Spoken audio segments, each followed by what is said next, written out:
Hello, नमस्कार. राज्यसेवा पूर्व परीक्षा 2024च्या अनुषंगाने आपण 30 दिवसाची अर्थात 5 आठवड्यांची रिव्हिजन सिरीज या ठिकाणी बघतो आहोत. आणि यासाठी आपण आपल्या टेलिग्राम चॅनलवर रिव्हिजन थ्रू क्वेश्चन्स हे जे काही बॅच आहे त्या बॅचमध्ये आपण जे महत्त्वाचे टॉपिक्स आहेत जे आपण राज्यसेवा पूर्व परीक्षा प्रश्नपत्रिका विश्लेषणानंतर फाइंड आउट केलेले होते, सो त्यावर विषयनिहाय प्रत्येक आठवड्याला एक विषय आणि त्या विषयाअंतर्गत जे महत्त्वाचे प्रकरण आहे त्या प्रकरणावर प्रश्न त्या ठिकाणी आपण क्विज फॉर्ममध्ये पोस्ट करतो आणि त्या प्रश्नांचं सविस्तर विश्लेषण आणि एकंदरीतच त्या टॉपिकचं रिव्हिजन या ठिकाणी आपण करतो आहोत. ओके, सो मागच्या आठवड्यामध्ये अर्थात फर्स्ट वीकमध्ये आपण राज्यशास्त्र या विषयाला सविस्तर डिस्कस केलेलं आहे आणि त्या अंतर्गत जे काही महत्त्वाचे प्रकरण आहेत ते आपण डिस्कस केलेलं आहे. ओके, सो सेकंड आठवड्यामध्ये किंवा सेकंड वीकमध्ये आपण अर्थशास्त्र या विषयाअंतर्गत जे महत्त्वाचे प्रकरण आहेत किंवा टॉपिक्स आहेत ते आपण अभ्यासत आहोत. आणि याआधी 2 लेक्चर या अर्थशास्त्र अंतर्गत आपण ऑलरेडी आपल्या या युट्यूब चॅनलवर उपलब्ध करून दिलेलं आहे. ओके, सो या ठिकाणी आपण डे 10 किंवा 10व्या दिवशी जे काही प्रश्न आपण आपल्या टेलिग्राम चॅनलवर पोस्ट केलेले होते त्या प्रश्नांचं सविस्तर विश्लेषण आपण या ठिकाणी बघणार आहोत. सो यामध्ये आपण पंचवार्षिक योजना, त्यानंतर आर्थिक सुधारणा व जमीन सुधारणेसंदर्भात जे काही महत्त्वाचे प्रश्न आपण पोस्ट केलेले होते आणि एकंदरीतच राज्यसेवा पूर्व परीक्षा यावर 100% प्रश्न आपल्याला दिसून येतो. ओके, सो किमान पंचवार्षिक योजनेवर तरी आपल्याला प्रश्न विचारताना ते दिसून येतो आहे. ओके, सो सुरू करूयात.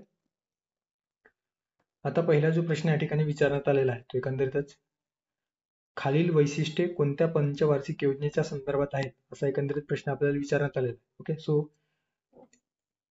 विधानांवरून कुठल्या पंचवार्षिक योजनेसंदर्भात ते विधान दिलेले आहे असा एकंदरीत प्रश्न आहे. या योजनेचे प्रतिमान महालनोबिस यांनी तयार केले. ही योजना भौतिकवादी योजना म्हणून ओळखली जाते. त्यानंतर क स्टेटमेंट आहे, या योजनेत सर्वाधिक जो खर्च होता तो वाहतूक व दळणवळणावर होता. आणि ड स्टेटमेंट आहे, या योजनेत भिलाई येथे लोह पोलाद उद्योग स्थापन झाले. ओके, सो कुठल्या पंचवार्षिक योजनेविषयी बोलला जातो? पहिली पंचवार्षिक योजना, दुसरी पंचवार्षिक योजना, तिसरी पंचवार्षिक योजना, चौथी पंचवार्षिक योजना. सो या ठिकाणी दिलेलं आहे दुसऱ्या पंचवार्षिक योजनेसंदर्भाने जे काही विधान आहे ते आपल्याला दिलेलं आहे. ओके, सो या विधानांवरून एकंदरीतच या ठिकाणी आपण दुसऱ्या पंचवार्षिक योजनेसंदर्भाने जे काही इन्फॉर्मेशन आहे ते आपण लक्षात घ्यायला हवं. ओके, सो दुसऱ्या पंचवार्षिक योजनेचा जो काही कालावधी होता तो एकंदरीतच 1 एप्रिल 1956 ते 31 मार्च 1961 असा एकंदरीत 5 वर्षाचा कालावधी होता. अध्यक्ष होते पंडित जवाहरलाल नेहरू आणि उपाध्यक्ष होते टी कृष्णम्माचारी. ओके, या योजनेला भौतिकवादी योजना म्हणून ओळखली जाते कारण ज्या काही भौतिक गोष्टी होत्या. ओके, सो जास्तीत जास्त जे काही भौतिक गोष्टीवर इन्व्हेस्टमेंट करण्याचा मानस एकंदरीतच महालनोबिस प्रतिमानाद्वारे सुचवलं गेलेलं होतं. ओके, सो या ठिकाणी प्रतिमान देखील दिलेलं आहे. जे काही महालनोबिस होते, सो महालनोबिस यांनी भौतिक गुंतवणुकीवर अर्थात दीर्घावधीत जे काही औद्योगिकीकरणात ज्या चालना देणाऱ्या ज्या काही गोष्टी आहेत किंवा जे इन्फ्रास्ट्रक्चर आहेत त्या इन्फ्रास्ट्रक्चरमध्ये जास्तीत जास्त गुंतवणूक करावी आणि एकंदरीतच त्यावरून काय दिसून येईल तर दीर्घ कालावधीमध्ये देशाची जी काही अर्थव्यवस्था आहे त्या अर्थव्यवस्थेला एकंदरीतच पुढे जाण्यासाठी किंवा त्या अर्थव्यवस्थेमध्ये वाढ होण्यासाठी नक्कीच मदत करेल अशा पद्धतीने महालनोबिस यांनी प्रतिमान सुचवलेलं होतं. आणि त्या प्रतिमानांचा स्वीकार करून या दुसऱ्या योजनेमध्ये या योजनेला भौतिकवादी हे नाव देण्यात आलेलं होतं. मुख्य भर कशावर होता तर मूलभूत व अवजड उद्योगावर मुख्य भर होता. उद्दिष्ट 4.5% गाठण्याचे होते, मात्र ते उद्दिष्ट जे ठरवलेले होते NNP आधारित. ओके, अर्थात घसारा वगळता जे काही नॅशनल प्रोडक्ट्स आहेत, ओके, ज्याला निव्वळ राष्ट्रीय उत्पादन अशा पद्धतीने म्हटलं जातं. ही संकल्पना काय आहे तर ते आपण आपल्या युट्यूब चॅनलवर जे काही इकॉनॉमिक संदर्भात जे प्लेलिस्ट आहे, ओके, राज्यसेवा पूर्व परीक्षेसाठी किंवा इव्हन मागच्या लेक्चरमध्ये पहिल्या 2 लेक्चरमध्ये ते आपण डिस्कस केलेलं आहे. सो साध्य किती झालेलं आहे तर 4.2%. उद्दिष्ट होते 4.5%, मात्र साध्य 4.2%. म्हणजे ही जी काही योजना आहे ती एकंदरीतच अपयश आपण ठरलेलं होतं. सर्वाधिक खर्च वाहतूक व दळणवळणावर झालेला होता. एकूण या पंचवार्षिक योजनेमध्ये जितका खर्च गव्हर्नमेंटने केलेला होता तर त्यापैकी 28% फक्त या वाहतूक व दळणवळण या घटकावर झाल्याचं आपल्याला दिसून येतो. आता विकास प्रक्रियेदरम्यान कोणत्या महत्वाचे निर्णय घेण्यात आले तर लक्षात ठेवा, भिलाई येथे लोह पोलाद उद्योग स्थापन करण्यात आले रशियाच्या मदतीनं. ओके, 1955 मध्ये. त्यानंतर आहे दुर्गापूर या ठिकाणी इंग्लंडच्या मदतीनं त्या ठिकाणी देखील दुर्गापूर अर्थात पश्चिम बंगाल या ठिकाणी. ओके, भिलाई कुठे आहे? छत्तीसगडमध्ये. दुर्गापूर पश्चिम बंगाल. त्यानंतर आहे राऊरकेला. ओके, सो झारखंड मधील राऊरकेला या ठिकाणी जर्मनीच्या मदतीनं 1958 मध्ये लोह पोलाद उद्योग स्थापन करण्यात आला. सो हे 3 लोह पोलाद उद्योग लक्षात ठेवा: दुर्गापूर, राऊरकेला आणि भिलाई. त्यानंतर दुसरे औद्योगिक धोरण याच दरम्यान अर्थात 30 एप्रिल 1956 ला तयार करण्यात आलेले होते किंवा दुसरे औद्योगिक धोरण जाहीर झाले, ज्यामध्ये समाजवादी समाज रचना जे काही तत्व आहेत ते स्वीकारण्यात आलेले होते. असा देखील प्रश्न येतो की समाजवादी समाज रचना तत्व कोणत्या पंचवार्षिक योजनेच्या दरम्यान स्वीकारण्यात आले? सो लक्षात ठेवा, दुसऱ्या पंचवार्षिक योजनेच्या दरम्यान. ओके, अणु ऊर्जा आयोगाची स्थापना याच कालावधीमध्ये झाल्याचे आपल्याला दिसून येतो, ज्याचे पहिले अध्यक्ष डॉक्टर होमी भाभा हे होते. भेलची स्थापना झालेली आहे. Okay, Bharat heavy इलेक्ट्रॉनिकल्स limited, Rourkela येथे खत कारखाना. ओके, सोना नावाचे नायट्रोजन खत या ठिकाणी तयार केले जायचे. ओके, सो हे देखील लक्षात ठेवा. नांगल येथील पंजाब राज्यातील नांगल या ठिकाणी देखील खत कारखाना तयार करण्यात आले किंवा निर्माण करण्यात आले. LIC ची स्थापना 1 सप्टेंबर 1956 ला याच कालावधीमध्ये आपल्याला झाल्याचे दिसून येते. Okay, Bombay stock exchange. Okay, so अशा जे काही महत्वाच्या घडामोडी आहेत ते या ठिकाणी दिलेल्या आहेत किंवा आपल्या जे काही युट्यूब चॅनलवर जे प्लेलिस्ट आहे राज्यसेवा पूर्व परीक्षा अर्थशास्त्रासाठी, त्यामध्ये हे सविस्तर पंचवार्षिक योजना आपण डिस्कस केलेली आहे. दुसऱ्या कुठल्याही ठिकाणी तुम्हाला परत पंचवार्षिक योजनेसाठी दुसरा रेफरन्स बघण्याची आवश्यकता पडणार नाही, अशा पद्धतीने आपण ते लेक्चर तयार केलेलं आहे. ओके, सो या प्रश्नाचा योग्य पर्याय आहे पर्याय क्रमांक 2, दुसरी पंचवार्षिक योजना. त्यानंतरचा प्रश्न आहे अयोग्य विधाने ओळखा. अ, जनता योजना जयप्रकाश नारायण यांनी मांडली. ब आहे सर्वोदय योजना MN रॉय यांनी मांडले. क स्टेटमेंट आहे गांधीवादी योजना नारायण अग्रवाल यांनी मांडले. आणि ड आहे M विश्वेश्वरैया सर्वप्रथम योजनेचे प्रारूप the plan economic of India या पुस्तकात मांडले. सो आपल्याला अयोग्य अर्थात चुकीचं या ठिकाणी आपल्याला विधान ओळखायचं आहे. ओके, सो एकंदरीतच कालानुक्रमे आणि आपल्या पिक्टोरियल मेमोरीसाठी म्हणून एकंदरीत आपण इन्फोग्राफ तयार केलेला आहे.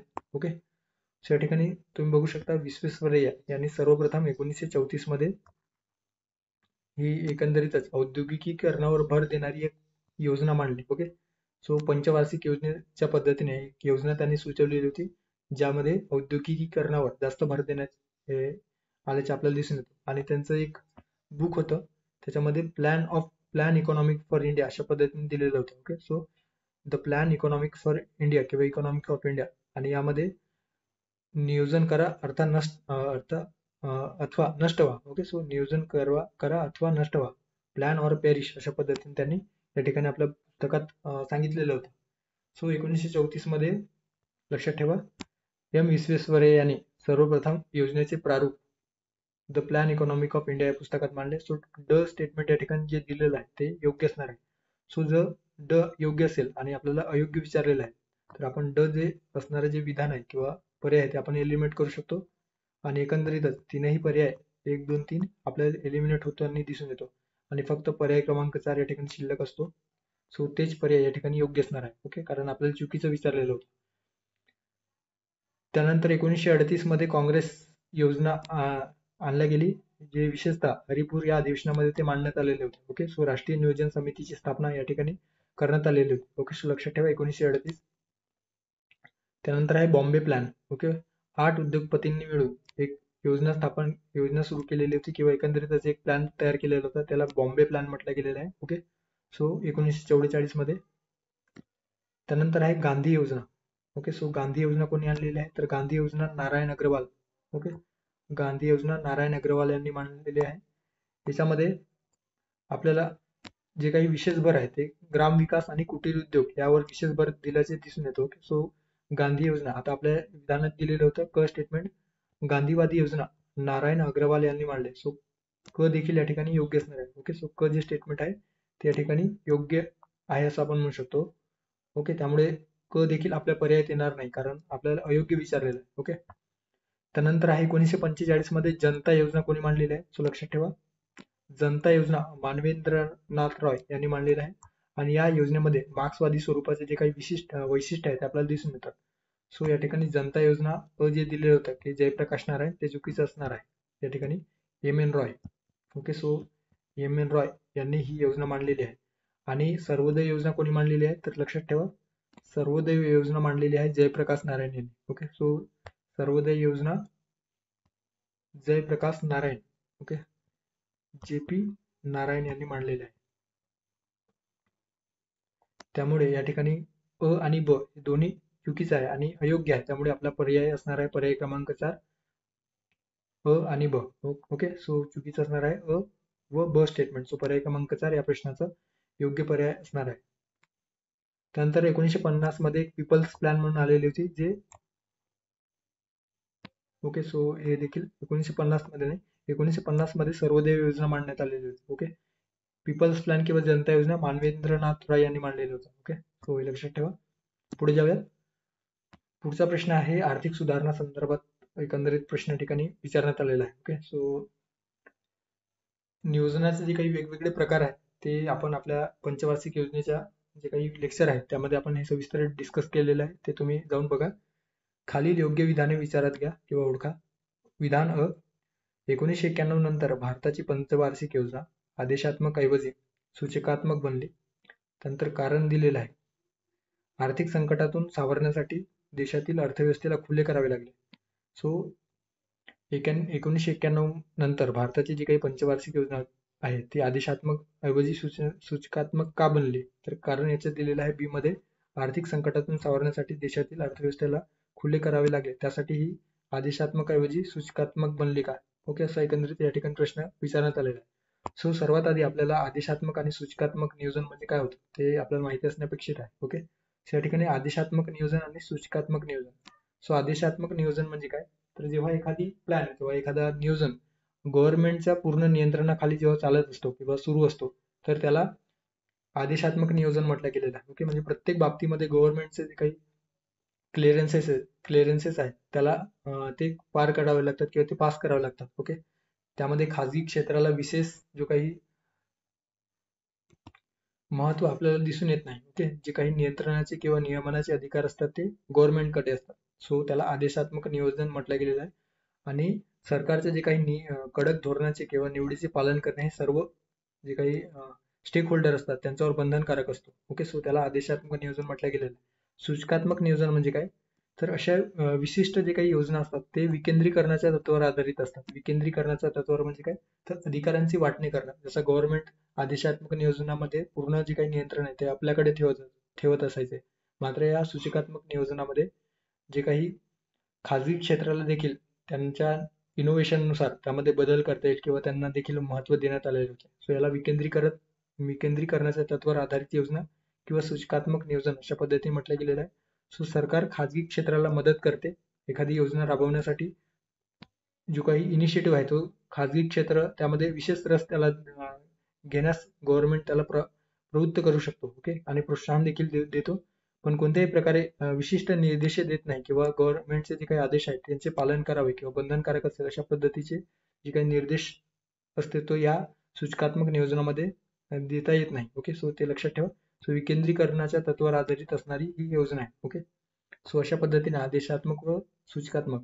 सो 1991 नंतर जे काही आपल्या अर्थव्यवस्थेमध्ये जो बदल घडून आलेला होता याला एक विशेष कारणीभूत म्हणजे 1991चा आर्थिक सुधारणा आणि त्याआधी जे काही संकट आपल्या अर्थव्यवस्थेवर ओढवलेलं होतं, तर त्या संकटातून आपल्या देशाला किंवा त्या आर्थिक अरिष्टातून बाहेर काढण्यासाठी म्हणून हे जे काही नियोजन आहे ते नियोजन सरकार केंद्रित न ठेवून आता औद्योगिक केंद्रीकरण किंवा औद्योगिकीकरणाच्या दृष्टिकोनातून त्याचे विकेंद्रीकरण करण्यावर सरकारने भर दिलेला आहे आणि खाजगी क्षेत्राला त्यामध्ये गुंतवणूक करण्यास योजनांमध्ये इन्व्हेस्ट करण्यात प्रोत्साहन दिलेलं आहे आणि एकंदरीतच अर्थव्यवस्थेला या संकटातून बाहेर काढलेलं आहे. ओके, अशा पद्धतीने आदेशात्मक नियोजन आणि सूचकात्मक नियोजन दिलेलं आहे. आता लक्षात ठेवा, पहिल्या 6 योजना ह्या पूर्णतः आदेशात्मक स्वरूपाचे होते, म्हणजे सरकार जे म्हणेल ते प्रत्येकाला जे आदेश आहे ते बंधनकारक असेल किंवा ते पाळावेच लागणार. अशा पद्धतीने या 6 पंचवार्षिक योजनेमध्ये जो काही ध्येय धोरणे आहेत ते सरकार ठरवित होते. ओके, मात्र 7व्या पंचवार्षिक योजनेच्या दरम्यान जे काही विज्ञान व तंत्रज्ञान क्षेत्र आहे या विज्ञान व तंत्रज्ञान क्षेत्रामध्ये खासगी गुंतवणुकीला प्रोत्साहन देऊन अंशतः सूचकात्मक नियोजनाची पायाभरणी करण्यात आलेली होती. ओके, सो लक्षात ठेवा, 7व्या पंचवार्षिक योजनेमध्ये केवळ विज्ञान व तंत्रज्ञान क्षेत्रामध्ये खासगी गुंतवणुकीला प्रोत्साहन दिलेले होते आणि जे काही प्रायव्हेट इन्व्हेस्टमेंट आहे तर त्या ठिकाणी आकर्षित करण्याचा प्रयत्न केलेला होता. मात्र देशात ओढावलेले जे काही आर्थिक संकट असेल, राजकीय आणि जागतिक संकट असेल ते लक्षात घेता नवीन आर्थिक सुधारणेनंतर जे काही नियोजन हे पूर्णतः सूचकात्मक बनल्याचे आपल्याला दिसून येतो. 8व्या योजनेपासून खऱ्या अर्थाने सूचकात्मक नियोजनाला सुरुवात झाली. ते शेवटपर्यंतही सूचकात्मक नियोजन असल्याचे अर्थात 12व्या पंचवार्षिक योजनेपर्यंत ही एकंदरीतच सूचकात्मक नियोजनावर आधारित अशी योजना होती. ओके, सो लक्षात ठेवा.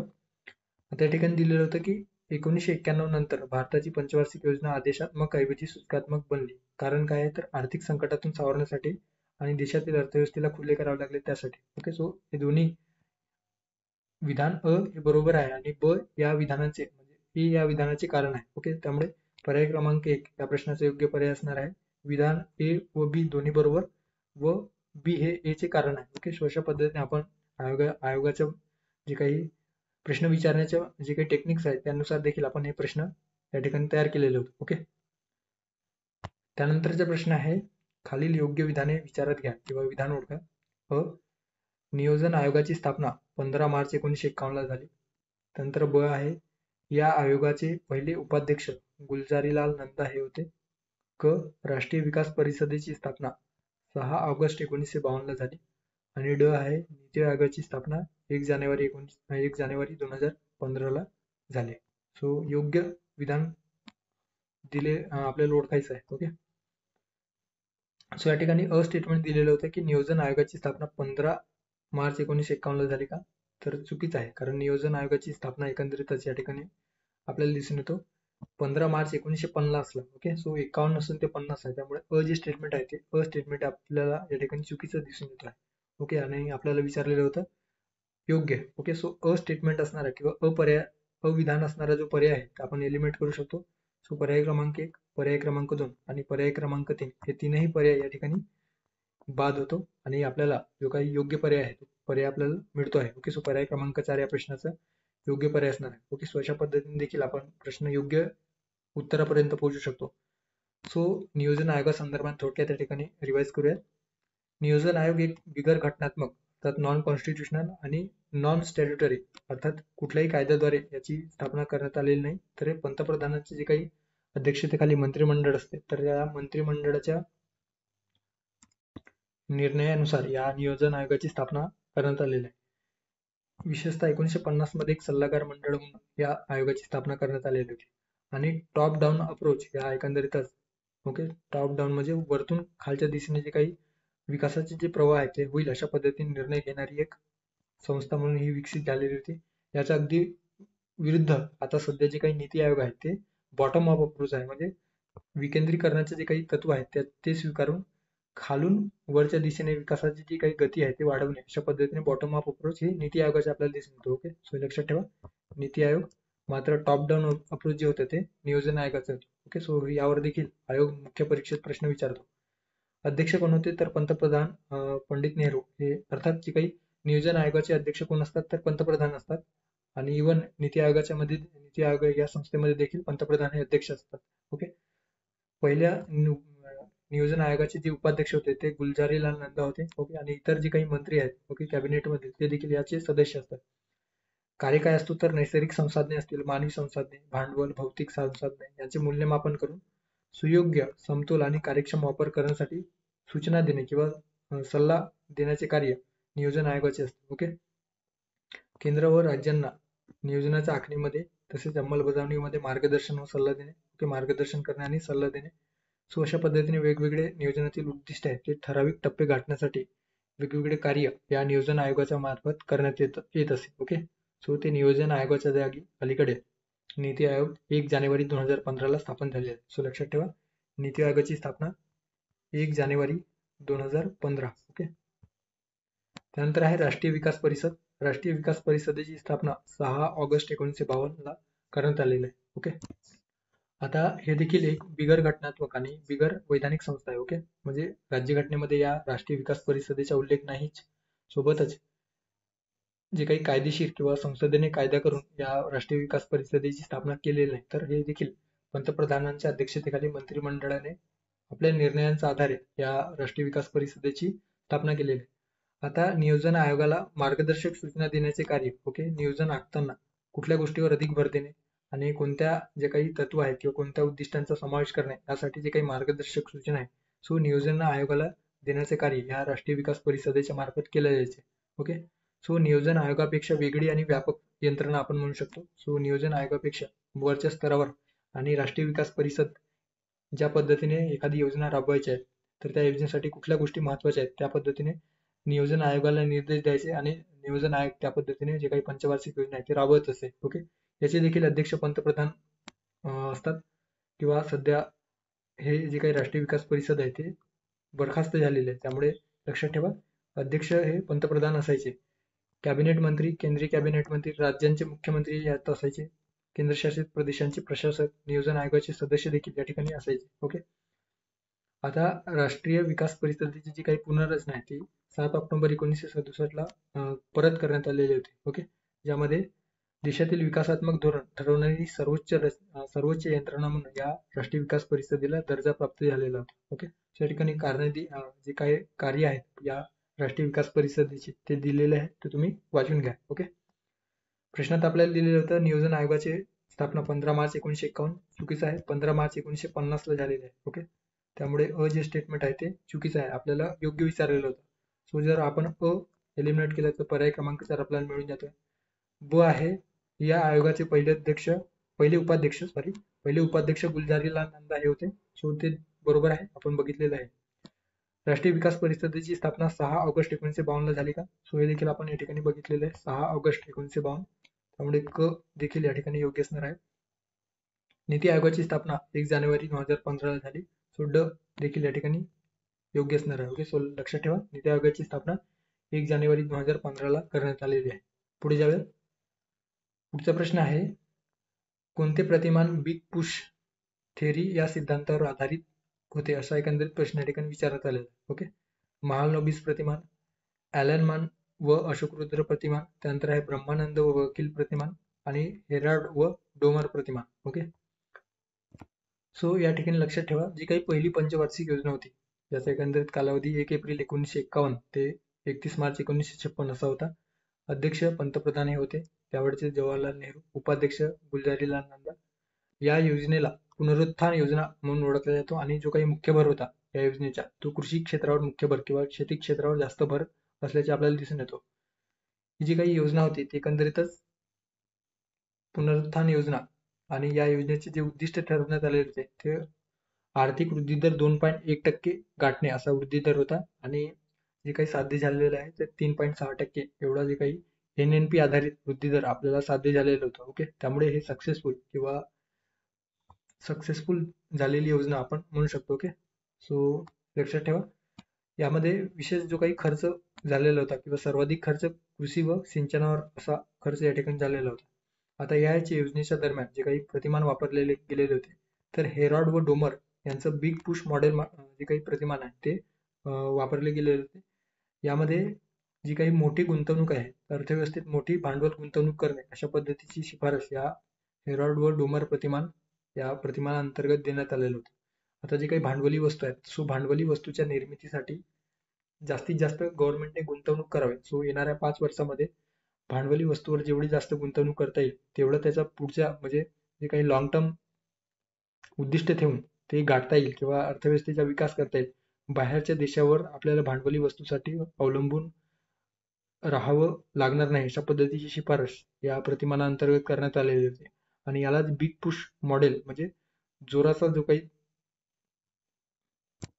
धक्का देणे किंवा एकंदरीतच मोठ्या वेगाने अर्थव्यवस्थेला पुढे जाण्यासाठी एक मार्ग आहे अशा पद्धतीने या ठिकाणी हेरॉड व डोमर यांच्या प्रतिमानामध्ये आपल्याला दिसून येतो. ओके, सो भांडवली गुंतवणूक करणे यावर मुख्य भर होते. आता विकास प्रक्रियेदरम्यान जे काही महत्वाचे प्रकल्प हाती घेण्यात आले ते लक्षात ठेवा कारण यावर आपल्याला प्रश्न विचारतो. समुदाय विकास कार्यक्रम याच दरम्यान सुरू झालेला होता 2 ऑक्टोबर 1952 ला. ओके, ज्याला CDP म्हटलं गेलेलं आहे. त्यानंतर राष्ट्रीय विस्तार योजना लक्षात ठेवा. नॅशनल एक्सटेन्शन सर्व्हिस 1953 मध्ये स्थापन करण्यात आलेलं होतं. State bank of India, IIT Kharagpur, त्यानंतर ICICI महामंडळ किंवा कॉर्पोरेशन ची स्थापना झालेली होती. स्टेट बँक ऑफ इंडिया 1955 ला 1 जुलै 1955 ला. UGC देखील याच पंचवार्षिक योजनेदरम्यान 28 डिसेंबर 1953 मध्ये स्थापन झालेले होते.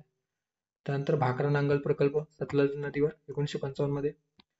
दामोदर खोरे विकास प्रकल्प 1948 मध्ये स्थापन करण्यात आलेले होते. हे विशेषतः जे काही USA चे जे टेनेसी खोरे प्रकल्प आहेत त्या खोरे प्रकल्पावर दामोदर खोरे विकास प्रकल्प राबवण्यात आलेले होते. हिराकुंड धरण महानदीवर ओडिशा या ठिकाणी हे देखील जगातील पहिली मानवनिर्मित मातीचे धरण. सो एम विश्वेश्वरय्या यांची या संकल्पनेनुसार सो लक्षात ठेवा, संकल्पना कोणी मांडली होती तर एम विश्वेश्वरय्या यांनी मांडली होती. आणि त्यानुसार जगातील सर्वात पहिली मातीचे मानवनिर्मित धरण तयार करण्यात आले, जे महानदीवर. सो त्याला हिराकुंड हे नाव देण्यात आले. त्यानंतर आहे सिंद्री येथे खत कारखाना झारखंड या राज्यात. चित्तरंजन या ठिकाणी रेल्वे इंजिनचे कारखाना पश्चिम बंगालमध्ये. त्यानंतर पेरांबूर या ठिकाणी रेल्वे कोच कारखाना तामिळनाडू या ठिकाणी. आणि पुणे या ठिकाणी हिंदुस्थान अँटीबायोटिक्सची स्थापना 1954 मध्ये करण्यात आली. सो अशा पद्धतीने पंचवार्षिक योजनेच्या संदर्भात दिलेले आहे. सो बिग पुश मॉडेल कोणी मांडलेलं आहे? सो लक्षात ठेवा, हेरॉड व डोमर प्रतिमान, ज्यांनी पहिली पंचवार्षिक योजनेच्या संदर्भात प्रतिमान सुचवलेले होते. त्यानंतरचा प्रश्न आहे, खालील दिलेल्या विधानांद्वारे पंचवार्षिक योजना ओळखा. या योजनेला शिक्षण योजना म्हणतात. त्यानंतर आहे, यात महिला सबलीकरणासाठी सामाजिक, आर्थिक व लैंगिक सक्षमीकरण ही त्रिसूत्री कार्यक्रम अवलंबण्यात आले. आहे, या योजनेदरम्यान राष्ट्रीय ग्रामीण रोजगार हमी योजना सुरू केली. सो कोणत्या पंचवार्षिक योजने संदर्भाने या ठिकाणी विधाने दिलेलं आहे. 11वी पंचवार्षिक योजना, 10वी पंचवार्षिक योजना, 9वी पंचवार्षिक योजना की 8वी पंचवार्षिक योजना. सो हे जे काही विधान आहेत एकंदरीतच आपल्याला 10वी पंचवार्षिक योजनेच्या संदर्भात दिल्याचे दिसून येतो. सो 1 एप्रिल 2002 ते 31 मार्च 2007 असा एकंदरीतच या 10व्या पंचवार्षिक योजनेचा कालावधी होता. आता या योजनेचे जे सुरुवातीचे अध्यक्ष होते, कारण सरकार बदललेली होती आणि जे काही 10वी योजना आहे ती कॅरी फॉरवर्ड झालेली होती. सो सुरुवातीला अटल बिहारी वाजपेयीजी या पंचवार्षिक योजनेचे अध्यक्ष होते. त्यानंतर पंतप्रधान चेंज झाले आणि त्यांच्या जागी डॉक्टर मनमोहन सिंग आले. सो ते त्या ठिकाणी पंचवार्षिक योजनेचे अध्यक्ष राहिलेले होते. उपाध्यक्ष केसी पण सुरुवातीला आणि त्यानंतर मॉन्टेग आलूवालिया. या योजनेला शिक्षण योजना, आता शिक्षण योजना का म्हटलं गेलेलं आहे? सो या ठिकाणी जे काही 2002 मध्ये आणि 2007च्या दरम्यान राष्ट्रीय शिक्षण विकासासाठी राष्ट्रीय स्तरावर जे काही शिक्षणाचा अधिकार हा मूलभूत अधिकार त्या ठिकाणी करण्यात आलेला होता. आणि त्यासाठी 86वी घटना दुरुस्ती कायदा 2003 या 86वी घटना दुरुस्ती कायद्याअंतर्गत शिक्षणाचा अधिकार हा मूलभूत अधिकार आहे अशा पद्धतीने घटना दुरुस्तीच्या माध्यमातून एकंदरीतच आपल्या संविधानामध्ये मूलभूत हक्क म्हणून त्याचा समावेश करण्यात आलेला होता. सो त्यामुळे याला शिक्षण योजना म्हणून ओळखलं जातं. त्यानंतर आहे लोकांची योजना. लोकांची योजना काय तर जास्तीत जास्त जे काही रोजगार निर्मिती संदर्भाने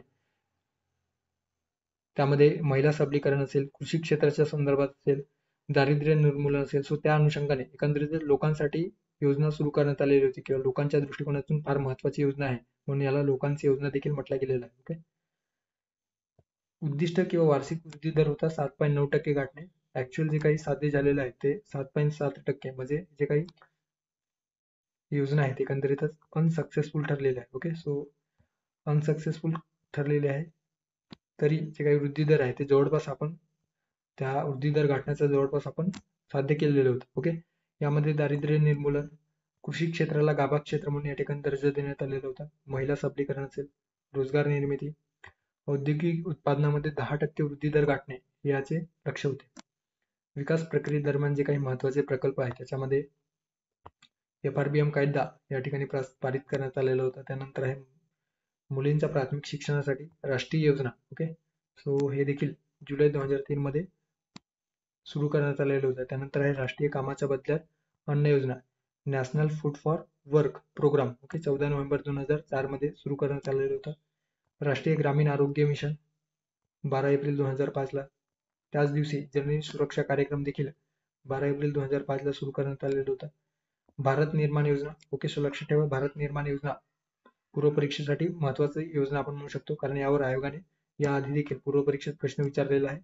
इव्हन कंबाईन मध्ये देखील यावर प्रश्न विचारण्यात आलेला आहे. सो यामध्ये विद्युतीकरण, दूरसंचार, गृहनिर्माण, सिंचन, पेयजल, रस्ते या घटकांचा समावेश करून त्यांचा विकास घडवून आणणे अशा एकंदरीतच भारत निर्माण योजना 5-6 मध्ये राबवण्यात आलेलं होतं. त्यानंतर आहे जवाहरलाल नेहरू राष्ट्रीय पुनरुत्थान योजना. विशेषतः शहरी भागात पायाभूत सुविधांचा विकास घडवून आणण्यासाठी या योजनेचा शुभारंभ करण्यात आलेला होता. त्यानंतर आहे राष्ट्रीय ग्रामीण रोजगार हमी योजना, फार महत्वाची योजना आहे. सुरुवात 2 फेब्रुवारी 2006 करण्यात आलेली आहे. ओके, सो अंमलबजावणी कधी झालेली आहे? सो या योजनेची अंमलबजावणी 2 फेब्रुवारी 2006. ओके. वंदे मातरम योजना, गरोदर मातांना आरोग्य सुविधा प्रोव्हाइड करण्यासाठी 9 फेब्रुवारी 2004 सुरुवात झालेली आहे. त्यानंतर आहे सर्वात महत्वाची म्हणजे शांती घटना दुरुस्ती कायदा 2002. ओके, सॉरी मी 2003 मगाशी म्हटलेलं होतं, तो 2002 असा आहे. ओके. शिक्षणाचा अधिकार हा मूलभूत अधिकार म्हणून समावेश करण्यात आला आणि त्याला भारतीय राज्यघटनेच्या कलम 21 मध्ये स्थान देण्यात आलेले होते. ओके, अशा पद्धतीने या प्रश्नाचा योग्य पर्याय आहे पर्याय क्रमांक 2, 10वी योजना, यालाच शिक्षण योजना.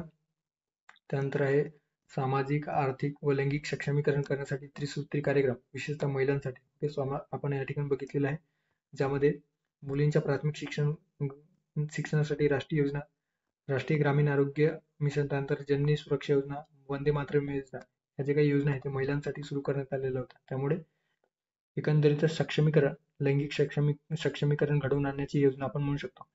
राष्ट्रीय ग्रामीण योजना याच कालावधीमध्ये ओके 2005-6 मध्ये सुरू करण्यात आलेली आहे. ओके, सो हे देखील आपण बघितलेलं आहे. सो पर्याय क्रमांक 2, 10वी पंचवार्षिक योजना या प्रश्नाचं योग्य उत्तर असणार आहे. त्यानंतरचा प्रश्न आहे, जॉन डब्ल्यू मिलर प्रतिमानाचा वापर कोणत्या पंचवार्षिक योजनेत केले होते? ओके, सो जे काही जॉन डब्ल्यू यांनी मांडलेले प्रतिमान आहे त्या प्रतिमानाचा वापर कोणत्या पंचवार्षिक योजनेमध्ये केलेले होते? 8वी पंचवार्षिक योजना, 9वी पंचवार्षिक योजना, 7वी पंचवार्षिक योजना की 6वी पंचवार्षिक योजना? ओके, सो या ठिकाणी जी काही 8वी पंचवार्षिक योजना आहे, सो 8वी पंचवार्षिक योजनेचा जो कालावधी आहे तो एकंदरीतच 1 एप्रिल 1992 ते 31 मार्च 1997 असा कालावधी आपल्याला दिसून येतो. सुरुवातीला अध्यक्ष होते नरसिंहराव, त्यानंतर देवगौडा आणि उपाध्यक्ष होते प्रणव मुखर्जी. ओके, या योजनेचे नाव मनुष्यबळ विकास योजना म्हणून या योजनेला ओळखल्या जातो. ओके, सो लक्षात ठेवा, यावर देखील आयोगाने प्रश्न विचारण्यात आलेला आहे. ओके, मुख्य भर कशावर होता तर मानव विकासाला प्राधान्य देणे या घटकावर मुख्य भर या योजनेअंतर्गत देण्यात आलेलं होतं. आता प्रतिमान या योजनेत अर्थात 8व्या पंचवार्षिक योजनेमध्ये ज्याला राम मनमोहन प्रतिमान, ओके, जे काही PV नरसिंहराव आणि त्यावेळेचे अर्थमंत्री होते मनमोहन सिंग, सो यांनी जे काही प्रतिमान सुचवलेले होते आणि हे प्रतिमान जे तयार केलेले होते ते प्रतिमान आधी कोणी सुचवलेले होते तर JW मिलर यांनी प्रतिमान सुचवलेले होते. ओके, आणि यांचं JW मिलर यांनी आपल्या प्रतिमानामध्ये मानवी भांडवलावर गुंतवणूक करणे जे काही ह्युमन कॅपिटल आहे, ओके, मग त्यामध्ये एज्युकेशन असेल किंवा रोजगार असेल, ओके, सो त्यानंतर हेल्थच्या संदर्भात असेल, सो यामध्ये जास्तीत जास्त गुंतवणूक करणे आणि मानव विकासाला चालना देणे अशा पद्धतीच्या प्रतिमान या JW मिलर यांनी मांडलेलं होतं. सो याच प्रतिमानाचा स्वीकार करून राव मनमोहन प्रतिमान तयार करण्यात आले, ज्यामध्ये PV नरसिंहराव आणि मनमोहन सिंग, ओके, डॉक्टर मनमोहन सिंग यांनी त्यामध्ये मॉडिफाईड करून स्वतःची एक प्रतिमान तयार केले. ओके, सो विशेष भर यामध्ये मानवी भांडवलाला किंवा मानवी जे काही मनुष्यबळ विकास योजना होती त्याला होती आणि म्हणूनच या ठिकाणी या योजनेला मनुष्यबळ विकास योजना म्हणून ओळखला जातो. ओके, सो यामध्ये जो काही सर्वाधिक खर्च आहे तो सर्वाधिक खर्च ऊर्जा क्षेत्रावर करण्यात आलेला होता. अर्थव्यवस्थेला गती देण्यासाठी आर्थिक वृद्धी दर 5.6% गाठणे होता, मात्र त्याला आपण या ठिकाणी ओके सो साध्य केलेलं आहे. ओके, GDP आधारित अशी वृद्धी दर आपण ठरवलेलं होतं, साध्य झालेलं आहे 6.8%. ओके, सो एकंदरीतच सक्सेसफुल असलेली योजना आपण म्हणू शकतो, सक्सेसफुल योजना. ओके, सो पंचवार्षिक योजना. सूचकात्मक इंडिकेटिव्ह नियोजनाला सुरुवात झाली. ओके, आधीच्या प्रश्नामध्ये सूचकात्मक आणि जे काही आदेशात्मक आहे ते आपण बघितलेलं आहे. सो या ठिकाणी जॉन डब्ल्यू मिलर प्रतिमान जे आहे ते एकंदरीतच 8व्या पंचवार्षिक योजनेच्या संदर्भात आपल्याला दिसून येतो. सो पर्याय क्रमांक 1 या प्रश्नाचा योग्य पर्याय असणार. ओके, आता इतर जे काही विकास प्रक्रियेदरम्यान जे काही महत्वाच्या घडामोडी घडलेल्या होत्या त्याच्यात लक्षात ठेवा, सित्रा योजना. ओके, सित्रा म्हणजे काय तर ग्रामीण कारागिरांना सुधारित संच जे काही टूल्स आहेत ते पुरवण्यासाठी म्हणून ही सित्रा नावाची योजना 1992 मध्ये सुरू करण्यात आलेली होती. खासदार स्थानिक क्षेत्र विकास कार्यक्रम ज्याला MPLADS म्हटलं गेलेलं आहे. सो MPLADS ही योजना आहे 23 डिसेंबर 1993 ला सुरुवात झाली. प्रधानमंत्री रोजगार योजना 2 ऑक्टोबर 1993 ला. त्यानंतर आहे मध्यान्ह आहार योजना 15 ऑगस्ट 1995 ला सुरू झालेली योजना आहे. राष्ट्रीय सामाजिक सेवा योजना, ओके, यांचा म्हटलं गेलेलं आहे 15 ऑगस्ट 1995 ला सुरू झालेली योजना आहे. गंगा कल्याण योजना 1997 ला.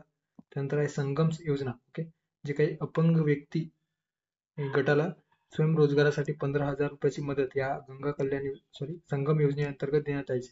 15 ऑगस्ट 1996 पासून सुरुवात झालेली आहे. आणि याच दरम्यान रुपयाच्या चालू खात्यावर पूर्ण परिवर्तन येतं, जी आपल्याला आपल्या अर्थव्यवस्थेमध्ये जे रुपयाचे परिवर्तन येतं आपण अभ्यासत असतो. सो रुपयाचे चालू खात्यावर पूर्ण परिवर्तनीयता जी काही संकल्पना आहे ती स्वीकारलेली होती. ओके, सो लक्षात ठेवा. 8वी पंचवार्षिक योजना कोणी तयार केलेली होती, तर J.W. मिलर यांच्या प्रतिमानाचा वापर करून राव मनमोहन यांनी तयार केलेलं होतं. ओके, त्यानंतरचा प्रश्न आहे जागतिकीकरणाचे जे काही लक्षण आहेत तर त्या संदर्भात आपल्याला या ठिकाणी प्रश्न विचारण्यात आलेला आहे. खालील कोणती लक्षणे जागतिकीकरणाची आहेत? आयात शुल्क व शुल्केतर अडथळे दूर करणे. ओके, सो आयात शुल्क असेल किंवा शुल्केतर अडथळे दूर करणे. त्यानंतर ब आहे आर्थिकदृष्ट्या व व्यापारीदृष्ट्या जग जवळ येणे. क आहे देशात आयाती पर्यायीकरणाचा स्वीकार करणे. आणि ड आहे बहुराष्ट्रीय कंपन्यांचे वर्चस्व. ई दिलेला आहे परकीय व्यापारी क्षेत्रावर निर्बंध आणणे.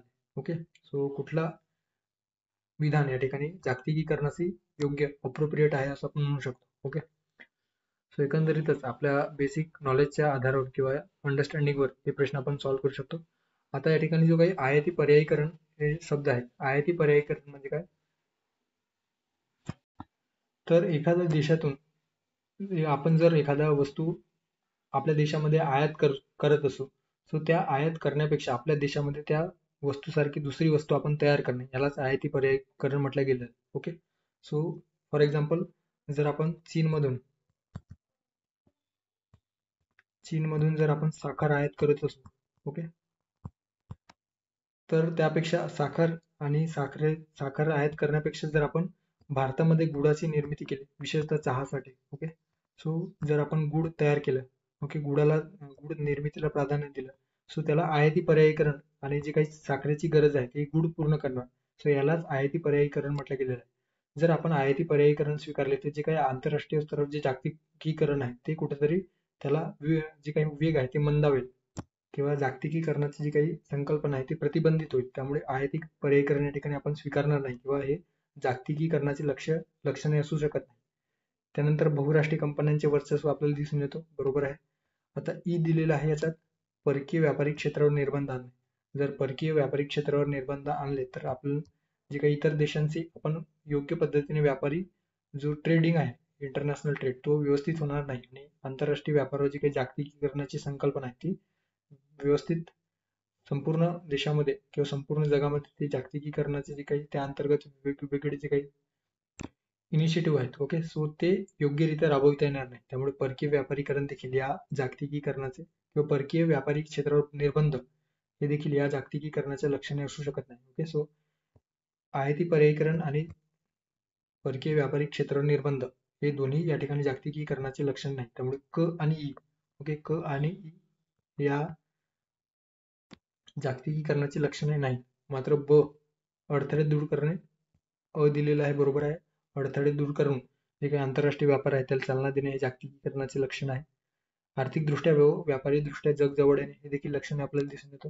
नंतर बहुराष्ट्रीय कंपन्यांचे वर्चस्व आपल्याला या ठिकाणी दिसून येतात. जे काही जगातील मोठ्या कोट्यवधी किंवा जे काही मोठमोठ्या टेक जॉईंट्स असतात, ओके, कंपन्या असतात, सो त्यांचं एकंदरीत या जागतिकीकरणामध्ये जास्त वर्चस्व आपल्याला दिसून येतं. ओके, फॉर एक्झाम्पल मायक्रोसॉफ्ट आहे, एलॉन मस्कची कंपनी आहे, त्यानंतर बिल गेट्स आहे. ओके, सो यांचं यांनी जे काही कंपनी सुरू केलेल्या आहेत त्यांचं एकंदरीत वर्चस्व आपल्याला जगामध्ये होताना दिसून येतो. आणि हे जे काही संपूर्ण जे त्यांचं एकंदरीत नेट पसरलेलं आहे ते या जागतिकीकरणामुळेच शक्य झालेलं आहे. ओके, सो ते देखील या लक्षणे किंवा या लक्षणामध्ये आपण त्याचा देखील समावेश करणार. ओके, सो कुठली लक्षणे आहेत, सो क आणि जर ई वगळलं तर आपल्याला योग्य लक्षणे दिसून येतात. सो क या ठिकाणी आहे, सो हे पर्याय असणार नाही. त्यानंतर ई आणि क देखील या ठिकाणी आणि यात परत क आणि ई आहे. त्यामुळे पर्याय क्रमांक 2 या प्रश्नाचं योग्य असणार आहे, योग्य आन्सर असणार आहे. अ ब ड जे काही विधान आहे ते आपल्याला जागतिकीकरणाच्या संदर्भात दिसून येतं. आता तेच या ठिकाणी दिलेलं आहे. सर्वात आधी जे काही जागतिकीकरण आहे ही संज्ञा किंवा हे जे काही शब्द आहे ते जॉर्ज रिट्झर यांनी वापरलेलं आहे. त्यांनी आपल्या पुस्तकामध्ये द ग्लोबलायझेशन ऑफ नथिंग या नावानं जे काही बुक लिहिलेलं आहे त्याच्यात या जागतिकीकरणाचा आधिक्य साम्राज्यवादी आणि समृद्ध दृष्टिकोन मांडलेला आहे. ओके, सो त्यामध्ये पॉझिटिव्ह आणि निगेटिव्ह जे काही गोष्टी आहेत ते डिस्कस केलेलं आहे. आता जागतिकीकरण म्हणजे काय, तर उत्पादन, तंत्रज्ञान, माहिती आणि नोकऱ्यांचा प्रसार होणे अशा पद्धतीने ठळक मुद्दे आपल्याला दिसून येतात. सो विकसित देशांमधील कंपन्यांना जागतिकीकरणाच्या माध्यमातून स्पर्धात्मक आघाडी मिळू शकतो. विकसनशील देशांनाही जागतिकीकरणाचा फायदा होतो, कारण ते अधिक किफायतशीर ठिकाणी असतात आणि म्हणूनच रोजगार आकर्षित करतात. ओके, सो जे काही मोठमोठ्या कंपनीज आहेत ते विकसनशील देशामध्ये आपले जे काही फर्म आहे किंवा कंपनीज स्थापन करतात आणि त्यामुळे त्या देशातील जे काही नागरिक आहेत किंवा लोक आहेत त्यांना रोजगार प्राप्त होतो. ओके, सो जागतिकीकरणासाठी रोजगार देखील किंवा रोजगार प्राप्त होणे देखील त्याचे एक वैशिष्ट्य आपण म्हणू शकतो. ओके, अशा पद्धतीने वेगवेगळे वैशिष्ट्य या ठिकाणी दिलेले आहे. ओके, सो पुढे जाऊयात. पुढचा प्रश्न आहे उदारीकरण, खाजगीकरण व जागतिकीकरण काय दर्शवते. ओके, सो उदारीकरण, खाजगीकरण आणि जागतिकीकरण, ज्याला LPG लिबरलायझेशन, प्रायव्हेटायझेशन आणि ग्लोबलायझेशन. विधान आहे जागतिकीकरण हे लक्ष्य आहे, ब आहे उदारीकरण हे दिशा आहे आणि क आहे खाजगीकरण मार्ग आहे. सो 1991च्या दरम्यान जे काही आपण आर्थिक धोरण किंवा आर्थिक सुधारणा घडवून आणलेलं होतं त्यामध्ये LPG अर्थात लिबरलायझेशन, प्रायव्हेटायझेशन आणि ग्लोबलायझेशन, ओके, उदारीकरण, खाजगीकरण आणि जागतिकीकरण याच्या संकल्पना आहे त्याचा स्वीकार आपण केलेला होता. ओके, सो ते काय दर्शवतं, तर उदारीकरण. आता उदारीकरण म्हणजे काय, तर जे काही खाजगी क्षेत्र आहे तर खाजगी क्षेत्राला अधिक चालना देऊन जे गव्हर्नमेंट किंवा सरकारचा जो हस्तक्षेप आहे तो कमी करणे, म्हणजे इतर ज्या कंपनीज आहेत किंवा जे काही फर्म्स आहेत किंवा खाजगी क्षेत्र आहे त्याला सहानुभूतीपूर्वक आपल्या देशाच्या अर्थव्यवस्थेमध्ये इन्व्हेस्टमेंट करण्यासाठी प्रोत्साहन दिले, यालाच उदारीकरण किंवा लिबरलायझेशन म्हटलं गेलेलं आहे. आणि जागतिकीकरणाकडे जाण्यासाठी एक दिशादर्शनाचे कार्य करतो. ओके, सो जागतिकीकरणासाठी जाण्याचे दिशादर्शनाचे कार्य कोण करत असतो, तर उदारीकरण. त्यामुळे या ठिकाणी जे उदारीकरण दिशा आहे हे जे स्टेटमेंट आहे ते या ठिकाणी योग्य असणार आहे. त्यानंतर आहे प्रायव्हेटायझेशन अर्थात खाजगीकरण. खाजगीकरण म्हणजे काय, तर सार्वजनिक क्षेत्रातील मालकी जी आहे ती आणि नियंत्रण आपल्या व्यवस्थापनाकडून किंवा जे काही सरकारी नियंत्रण किंवा सरकारी मालकी आहे ती त्याची विक्री खाजगी संस्थांकडे हस्तांतरित करणे, यालाच आपण खाजगीकरण म्हणत असतो. ओके, सो एखाद्या कंपनी किंवा फर्ममध्ये सरकारचा जो काही गुंतवणुकीचा जो वाटा असेल किंवा सरकारचा जो काही वाटा असेल तो 50% कमी करणे आणि खाजगी क्षेत्राला 50% जास्त गुंतवणूक करण्यास चालना देणे, याला खाजगीकरण किंवा एकंदरीतच किंवा पूर्णतः देखील खाजगी क्षेत्राकडे एखादा फर्म किंवा कंपनी हस्तांतरित केली जातो, सो त्यालाच खाजगीकरण म्हटलं गेलेलं आहे. सो जागतिकीकरणाकडे जाण्याचा मार्ग आपल्याला दिसून येतो. सो जागतिकीकरणाकडे जाण्याचा मार्ग म्हणजेच काय, तर खाजगीकरण. आता तेच दिलेलं होतं या ठिकाणी क स्टेटमेंट. खाजगीकरण म्हणजे काय, तर मार्ग आहे. कशाचा मार्ग आहे, तर जागतिकीकरणाकडे जाण्याचा मार्ग आहे. त्यामुळे क देखील या ठिकाणी योग्य असणार आहे. ओके, सो ब आणि क योग्य आहे. त्यानंतर आहे जागतिकीकरण. ओके, सो जागतिकीकरण या आधी देखील आपण मागच्या स्लाइडमध्ये बघितलेलं आहे.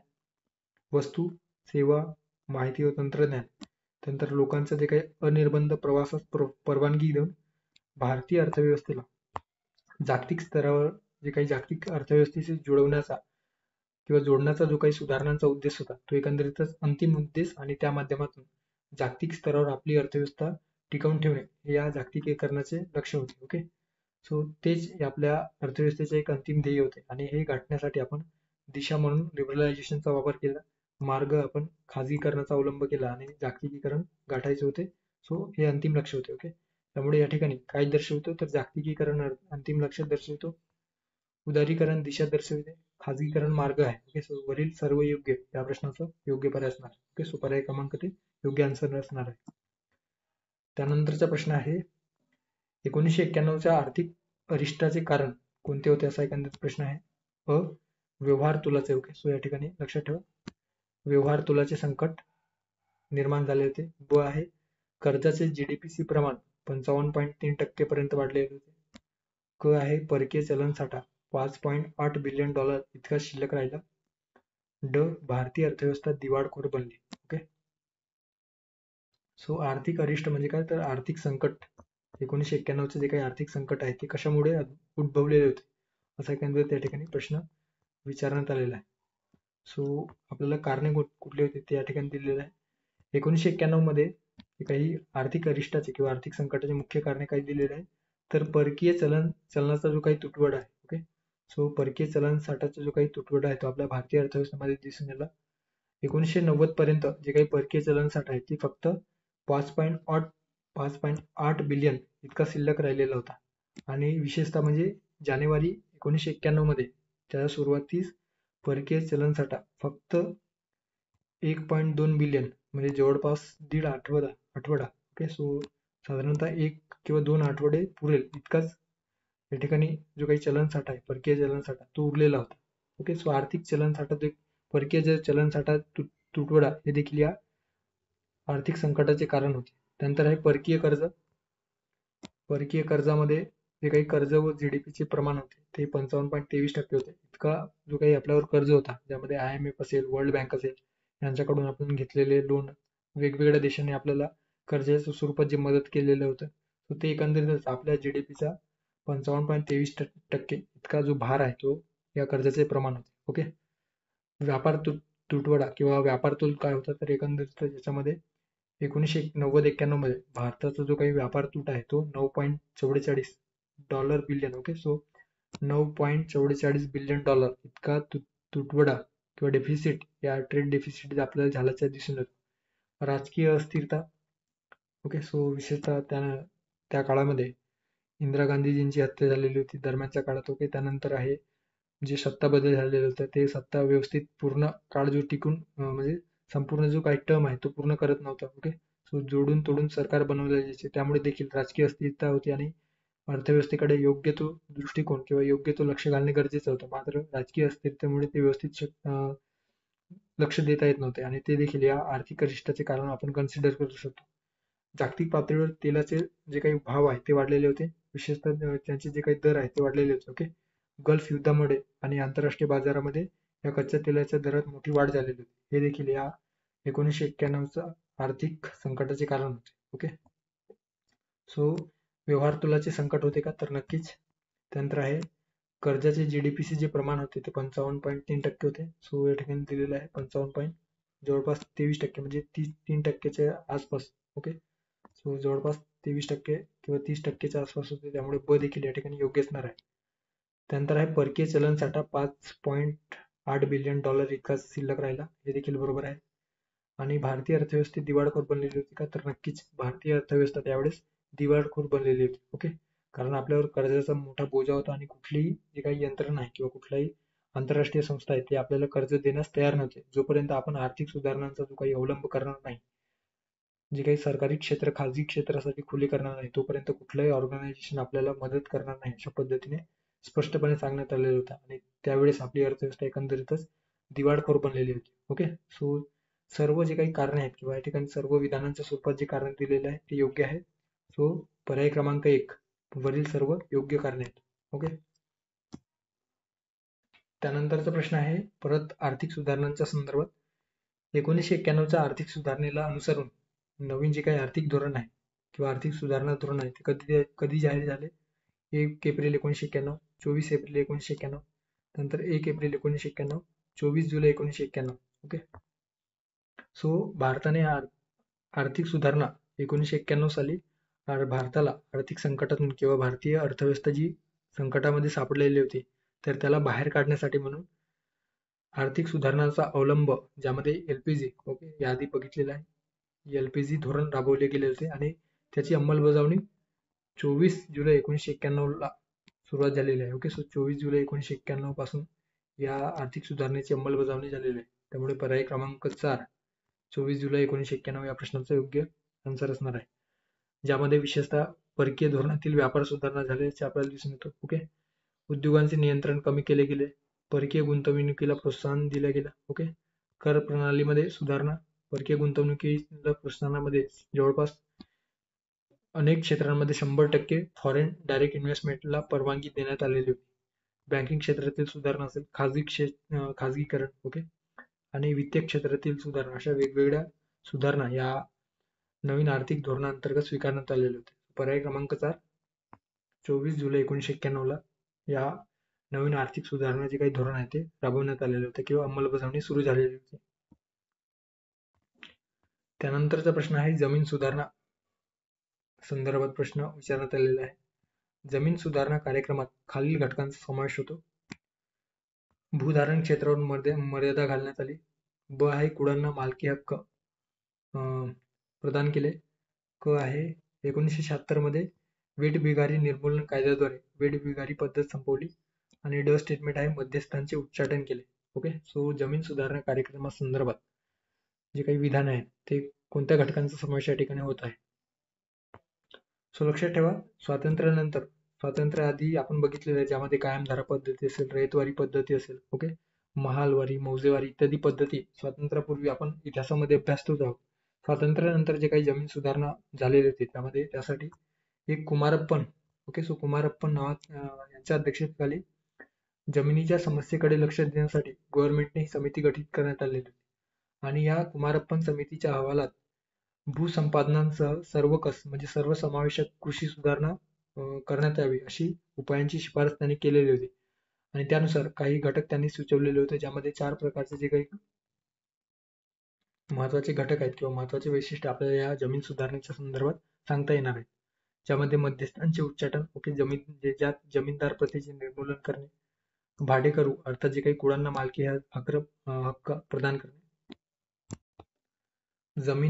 जमीन धारणावर कमाल मर्यादा निश्चित करणे, आणि जमिनीचे एकत्रीकरण, कन्सोलिडेशन ऑफ लँड किंवा कन्सोलिडेशन ऑफ लँड्स याचे अंमलबजावणी करणे. ओके, आणि सहकारी शेतीला, ओके, सो या ठिकाणी एक लक्षात ठेवा, सहकारी शेती जे काही कोऑपरेटिव्ह फार्मिंग आहे, कोऑपरेटिव्ह फार्मिंग त्याला चालना देणे.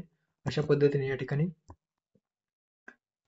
जे काही जमीन सुधारणाचे जे महत्वाचे घटक आहेत ते आपल्याला दिसून येतात. ओके, सो यामध्ये जमीनदारीचे पद्धती उच्चाटन करणे, भाड्याचे नियमन करणे, ओके, जे काही रेंट आहे ज्याला कुळांना कसण्यासाठी जे काही जमीनदारांनी जमीन दिलेली होती त्याच्यावर तो वाजवी पद्धतीने ते त्यांच्याकडून किंवा शेतकऱ्यांकडून जे शेतसारा आकारायचे, तर त्यामध्ये विशिष्ट पद्धतीत बदल करून आणि त्याचे जे काही मालकी हक्क शेतकऱ्यांकडे किंवा भाडेकरूंना देण्याचे जे काही कार्य आहे या माध्यमातून, जमीन सुधारणाच्या माध्यमातून करण्यात आलेले होते. ओके, आता शेतीमधील जे काही वेठबिगारी आहे त्या शेतीमधील वेठबिगारी संपवण्यासाठी म्हणून वेठबिगारी निर्मूलन कायदा 1976 मंजूर करण्यात आलेले होते आणि त्यानुसार जे काही वेठबिगारी आहे ते संपवण्यात आलेले होते. ओके, आता प्रश्नाकडे येऊयात. कोणत्या घटकांचा समावेश होता? तर भूधारण क्षेत्रावर मर्यादा घालणे, नक्कीच. कुळांना मालकी हक्क प्रदान करणे होतं का? तर नक्कीच. कुळांना किंवा शेतकऱ्यांना जमीनदाराकडून जमीन काढून त्यांना मालकी हक्क प्रदान करणे. 1976 मध्ये वेठबिगारी, ओके, सो वेठबिगारी पद्धतीचे निर्मूलन करण्यासाठी म्हणून कायद्याने ही जी काही पद्धती आहे ती संपवली. सो हे देखील बरोबर आहे. मध्यस्थांचे उच्चाटन करणे अर्थात जमीनदारांचे उच्चाटन करणे हे देखील बरोबर आहे. सो वरीलपैकी सर्व या जमीन सुधारण्याच्या बाबतीत आपल्याला सांगता येणार. ओके, सो पर्याय क्रमांक 4 या प्रश्नाचा योग्य पर्याय असणार आहे. त्यानंतरचा प्रश्न आहे, महाराष्ट्रात शेत जमीन धारण्याची कमाल मर्यादा कायदा कोणत्या वर्षी पारित करण्यात आला? 1960, 1962, 1958, 1961. ओके, सो या ठिकाणी जे काही तो कायदा आहे ज्यामध्ये महाराष्ट्र शेत जमीन धारण्याची कमाल मर्यादा अधिनियम 1961 पारित करण्यात आलेलं होतं. ओके, सो लक्षात ठेवा कधीचा कायदा आहे तर 1961चा कायदा आपल्याला दिसून येतो. त्यामुळे पर्याय क्रमांक 4 महाराष्ट्र शेत जमीन धारण्याची कमाल मर्यादा कायदा 1961. सो 1961 या प्रश्नाचा योग्य पर्याय असणार आहे. पर्याय क्रमांक 4 या प्रश्नाचं योग्य आन्सर असणार आहे. त्यानंतरचा प्रश्न आहे, गतिशील, समावेशक व शाश्वत विकास. ओके, आयोगाचा अतिशय आवडता पंचवार्षिक योजना, त्यामध्ये 11वी पंचवार्षिक योजना आणि 12वी पंचवार्षिक योजना महत्वाची योजना आपण आपल्या पूर्वपरीक्षा प्रश्नपत्रिका विश्लेषणामध्ये बघितलेलं आहे. सो गतिशील, समावेशक व शाश्वत विकास. सो कोणत्या पंचवार्षिक योजनेचे उद्दिष्ट होते किंवा वैशिष्ट्य होते? 11वी पंचवार्षिक योजना, 12वी पंचवार्षिक योजना, 10वी पंचवार्षिक योजना की 8वी पंचवार्षिक योजना? सो लक्षात ठेवा जी काही 12वी पंचवार्षिक योजना, आता 12वी पंचवार्षिक योजनेचा जो कालावधी आहे तो एकंदरीतच 1 एप्रिल 2012 ते 31 मार्च 2017 असा एकंदरीत ठरवण्यात आलेला होता. ज्यामध्ये जे काही उद्दिष्ट आहे ते 6 लक्ष्य गटामध्ये किंवा 6 लक्ष्य आणि त्यामध्ये 25 ठळक निर्देशकात जे 7 घटकांमध्ये विभाजित करण्यात आलेले होते. ओके, कोणते 7 घटक? आर्थिक वाढ, दारिद्र्य व बेरोजगारी कमी करणे, शिक्षणाला चालना देणे, आरोग्य क्षेत्रात सुधारणा घडवून आणणे, पायाभूत क्षेत्रात विकास घडवून आणणे, त्यानंतर पर्यावरणीय शाश्वतता आणि सेवा पुरवणे या 7 घटकांमध्ये 6 प्रकारची लक्ष्य ठरवून त्याच्या 25 उपघटकामध्ये किंवा निर्देशकामध्ये विभागले गेले होते. अध्यक्ष कोण होते तर डॉक्टर मनमोहन सिंग आणि उपाध्यक्ष होते मॉन्टेक सिंग अहलुवालिया. योजनेचे नाव काय होते तर जलद म्हणजेच गतिशील, अधिक समावेशक आणि शाश्वत विकास.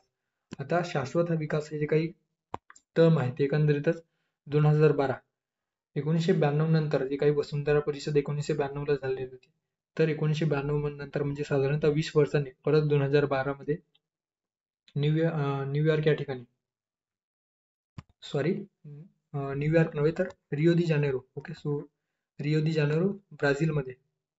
सो या ठिकाणी बरोबर 20 वर्षांनी 1992 नंतर बरोबर 20 वर्षांनी रिओ +20 हे जे काही शिखर परिषद आयोजित करण्यात आली होती. तर त्यामध्ये ग्रीन विकासाचा आराखडा म्हणजे शाश्वत विकासाच्या दृष्टीने पहिले पाऊल या ठिकाणी टाकण्यात आलेले होते.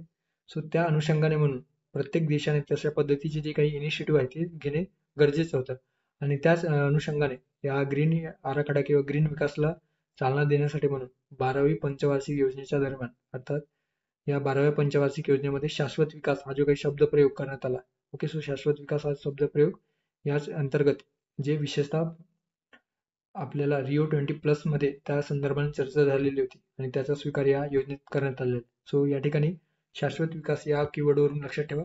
जी काही 11वी पंचवार्षिक योजना आहे, सो 11व्या पंचवार्षिक योजनामध्ये जलद किंवा गतिशील आणि अधिक समावेशक विकास अशा एकंदरीत उद्देश होता किंवा उद्दिष्ट होते. मात्र शाश्वत विकास हे 12व्या पंचवार्षिक योजनेमध्ये ऍड झालेले आहे. ओके, सो पर्याय क्रमांक 2 या प्रश्नाचा योग्य पर्याय असणार आहे, ज्यामध्ये 12वी पंचवार्षिक योजना गतिशील, समावेशक व शाश्वत विकास या संदर्भात आपल्याला दिसून येतो. ओके, सो इतर जे काही इन्फॉर्मेशन आहे ते तुम्ही नंतर स्क्रीनशॉट घेऊन वाचू शकता.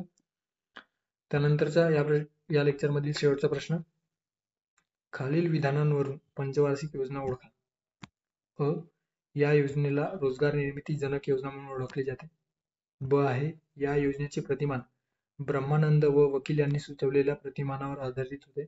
त्यानंतर क आहे, या योजनेदरम्यान खडू फळा मोहीम आणि कपाट ही संस्था स्थापन करण्यात आली. सो कोणत्या योजनेविषयी या ठिकाणी पंचवार्षिक योजना दिलेली आहे, कोणत्या योजनेविषयी हे विधान आहेत असा एकंदरीत प्रश्न आहे. सो लक्षात ठेवा, जी काही योजना आहे एकंदरीत 7व्या पंचवार्षिक योजनेसंदर्भाने या ठिकाणी दिलेला आहे. ओके, ज्याचा कालावधी 1 एप्रिल 1985 ते 31 मार्च 1990 असा होता. अध्यक्ष होते राजीव गांधी. ओके, त्यानंतर VP सिंग आणि उपाध्यक्ष होते मनमोहन सिंग. योजनेचे भर रोजगार निर्मितीचे जनक. ओके, सो योजनेचे नाव काय होते तर रोजगार निर्मिती जनक योजना म्हणून या 7व्या पंचवार्षिक योजनेला म्हटलं जातं. ओके, सो यावर देखील आयोगाने प्रश्न विचारलेला आहे. ओके, सो लक्षात ठेवा, रोजगार निर्मितीचे जनक कुठल्या पंचवार्षिक योजनेला म्हटलं जातं तर 7व्या पंचवार्षिक योजनेला. त्यानंतर मुख्य भर कशावर होता तर समाज कल्याण आणि दारिद्र्य निर्मूलन करणे. सो समाज कल्याण घडवून आणणे, welfare of state, okay, welfare of people जे काही तत्व आहे ते स्वीकारण्यात आलेले होते. सोबतच पॉवर्टी जे इरॅडिकेशन किंवा दारिद्र्य निर्मूलन घडवून आणणे असं एकंदरीत लक्ष या ठिकाणी ठरवण्यात आलेलं होतं. उद्दिष्ट 5% होते, मात्र साध्य झालेले आहे 6%. ओके, सो एकंदरीत सक्सेसफुल राहिलेली योजना आपण म्हणू शकतो. ओके, सो सक्सेसफुल राहिलेली योजना आहे. सो 6% उद्दिष्ट आपण गाठलेलं होतं, ऍक्च्युअल मध्ये 5% ठरवलेलं होतं. आणि सर्वाधिक जो खर्च आहे तो ऊर्जा क्षेत्रावर 28% जो खर्च आहे तो करण्यात आलेला होता. विकास प्रक्रियेच्या दरम्यान वेगवेगळे जे काही घटक आहेत किंवा योजना आहेत ते लॉन्च करण्यात आलेलं होतं, ज्यामध्ये इंदिरा आवास योजना, त्यानंतर 10 लक्ष विहिरी योजना ज्याला मिलेनियम वेल स्कीम म्हटलं गेलेलं आहे, 1988 मध्ये सुरू करण्यात आलेलं. त्यानंतर कपाट, ओके, जे काही ग्रामीण भागामध्ये तंत्रज्ञानात्मक जे सेवा आहेत जे सहसा शहरी भागामध्ये उपलब्ध असतात ते ग्रामीण भागामध्ये उपलब्ध करून देण्याच्या उद्दिष्टाने जी काही कपाट स्कीम आहे ती सुरू करण्यात आलेलं होतं. ओके, सो कपाटचं फुल फॉर्म लक्षात ठेवा, council for advancement of people's action and rural technology. Okay, so council for advancement of people's action and rural technology. So ग्रामीण भागात तंत्रज्ञानात सेवा उपलब्ध करून देणे यासाठी 1 सप्टेंबर 1986 ला ही योजना राबवण्यात आलेली होती. जवाहर रोजगार योजना लक्षात ठेवा, फार महत्वाची योजना आहे. याच पंचवार्षिक योजनेच्या दरम्यान नॅशनल रूरल एम्प्लॉयमेंट प्रोग्राम आणि रूरल लँडलेस एम्प्लॉयमेंट गॅरंटी प्रोग्राम यांच्या एकत्रीकरणातून जवाहर रोजगार योजना सुरू करण्यात आलेली होती. त्यानंतर आहे राष्ट्रीय साक्षरता मिशन. 5 मे 1988 खडू फळा मोहीम 1987 मध्ये जे काही मूलभूत सुविधा आहेत प्राथमिक शाळांमध्ये, प्राथमिक शाळांमध्ये मूलभूत सुविधा उपलब्ध करून देण्यासाठी खडू फळा मोहीम ही योजना सुरू करण्यात आलेली होती. शिक्षण धोरण याच योजनेच्या दरम्यान दुसरे शैक्षणिक धोरण जारी करण्यात आलेले होते. त्यानंतर आहे राष्ट्रीय गृह बँक जे आहे नॅशनल हाऊसिंग बँक याची योजनेदरम्यान स्थापन झालेलं होतं. ओके, सो गृह कर्ज देणारी योजना म्हणून या बँकेकडे बघितलं जातं. नेहरू रोजगार योजना शहरी भागासाठी 1989 मध्ये याच योजनेच्या दरम्यान सुरू करण्यात आले होतं. केंद्रीय ग्रामीण स्वच्छता कार्यक्रम. ओके, सो केंद्रीय ग्रामीण स्वच्छता कार्यक्रम